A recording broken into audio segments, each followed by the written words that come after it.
What happened to the class clown after graduation? I went to high school with Jeff, who was the class clown. And I mean legendary status. This guy once released 3 chickens in the school labeled 1, 2, and 4. So teachers spent hours looking for chicken number 3. He superglued the principal's coffee mug to his desk. Senior year, he somehow got all the classroom clocks to run 15 minutes fast on exam day. Everyone thought he'd either end up a comedian or in jail TBH. I hadn't thought about him in years until last month when I was scrolling through Facebook and saw his name pop up in my memories from 10 years ago. It was a photo from graduation with a bunch of us making stupid faces, and Jeff was doing his signature thing where he'd cross his eyes and flare his nostrils. We called it his possessed gerbil face, and he could literally make anyone laugh with it. I got curious and searched his name, but couldn't find him on any social media, like 0 presence, which was weird because in high school he was always posting crazy pranks and stuff. So I messaged our mutual friend Ashley, who still lives in our hometown. Ashley takes forever to respond, like 3 days, but when she finally does, she's super vague. She's just like, "Oh yeah, Jeff, he's different now," and changes the subject. I'm at this coffee shop near my apartment that I go to like every morning, and I'm standing in line half asleep waiting to order. The guy in front of me orders in this super quiet voice, and something about it feels familiar, so I'm low-key staring at the back of his head trying to figure out why he seems familiar. He turns around with his coffee, and I literally almost drop my phone because it's Jeff, but also not Jeff. Like physically it's definitely him, same eyes, same nose with that little bump from when he broke it sophomore year trying to skateboard off the gym roof. But everything else about him is different. High school Jeff had this wild curly hair he'd never brush, wore the loudest graphic tees,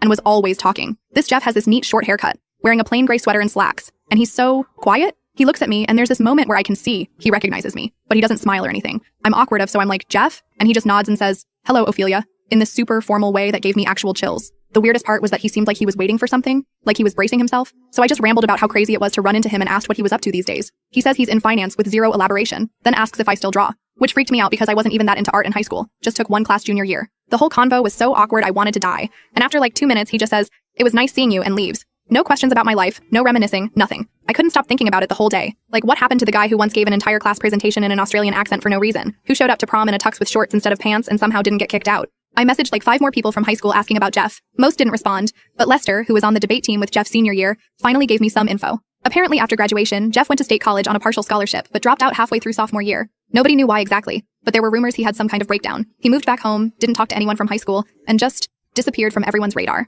I was getting more concerned, sheer curious, so I did something kind of crazy. I went back to that coffee shop at the same time for 3 days straight, hoping to run into him again. And on the 3rd day, he shows up. This time I'm prepared. I literally walk right up to him and say we should catch up properly, and suggest we sit down for a few minutes. He looks like he wants to say no, but then just sighs and agrees. What happened next still has me shook. We sit down, and after some awkward small talk, I just straight up ask what happened to him. Like, where did the old Jeff go? He takes this deep breath and tells me that halfway through college, his dad died suddenly. Heart attack. And Jeff was the one who found him. He had to drop out to help his mom with his younger siblings and take over his dad's small business that was barely staying afloat. But that wasn't even the main thing that changed him. He tells me that at the funeral, almost nobody from his dad's life showed up. His dad had been the funny guy at his workplace, always pranking people and making jokes. Jeff said he overheard someone say they couldn't take him seriously, and you never knew when he was being real. Jeff looks at me and says, "I realized I was becoming him. The guy everyone laughs with but nobody respects. The person people talk about but don't actually talk to. Being the class clown was the loneliest thing I've ever experienced. Everyone wanted my performance, not my friendship."